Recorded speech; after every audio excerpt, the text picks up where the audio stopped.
Welcome to another episode of the Membership IQ. I'm Sarah Sladek, your host.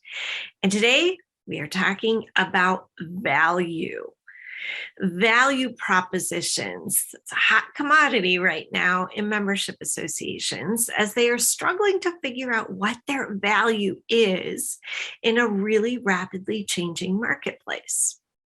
It reminds me of playing Monopoly. Have you ever played the game? Yeah, we play it a lot in our household, and my daughter is a ruthless competitor. I actually don't really enjoy playing with her, probably because I always lose so badly. There's a lot about Monopoly that applies to membership associations. In fact, associations used to be considered monopolies. What that means is that they dominated the marketplace.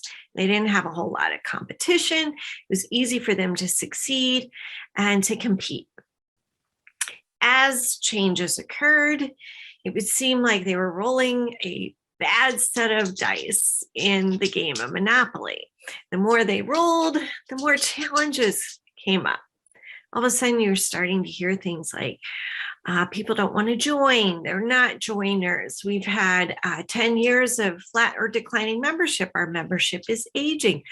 We're starting to get people saying, not only do they not want to join, it's too expensive to join.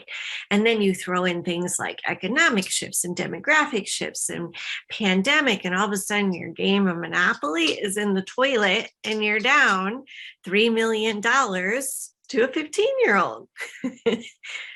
Okay, it's not just about the dice. It's not just luck. It's not just a series of bad events that are plaguing associations. What's plaguing associations is that they've completely lost sight of their value proposition.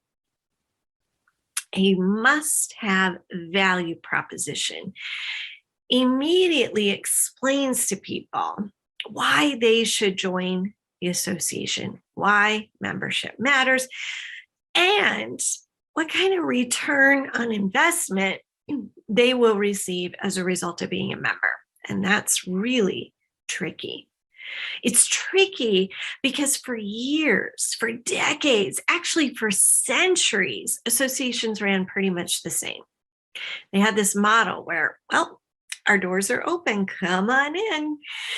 And they didn't really have to recruit members. People just came to them because at that time, society felt very strongly that membership was the right thing to do. It was literally a social expectation, the right thing to do. You join your association. And really, the association makeup was that you would go to meetings and events and conferences. And that was really kind of the value proposition. You were part of a community, and that was enough. It's not enough anymore. Why? Because we've had a tremendous amount of change. All those changes I was mentioning previously, it makes it feel like you're rolling a bad set of dice. But really, it's just the fact that so much has changed in our society that what our members want, need, and expect the membership association experience to provide has changed. So it's no longer enough to say, join our association for networking. I can network via LinkedIn, Facebook, any number of platforms for free with people all over the world at any time. I don't need your association to network.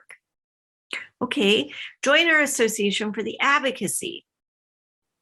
Advocacy benefits everyone, regardless of whether they're a member or not. Advocacy is not a real membership benefit. And all of a sudden, these benefits that you've been offering turn out to be Baltic Avenue in comparison to what people are asking for. They want Park Avenue. They want something more. They want different benefits. You got to rethink what you're selling to the marketplace. Research shows that in this very disruptive, changing marketplace, what members really want and need is the opportunity to, yes, be in community, but also to learn valuable skills and have an opportunity to lead.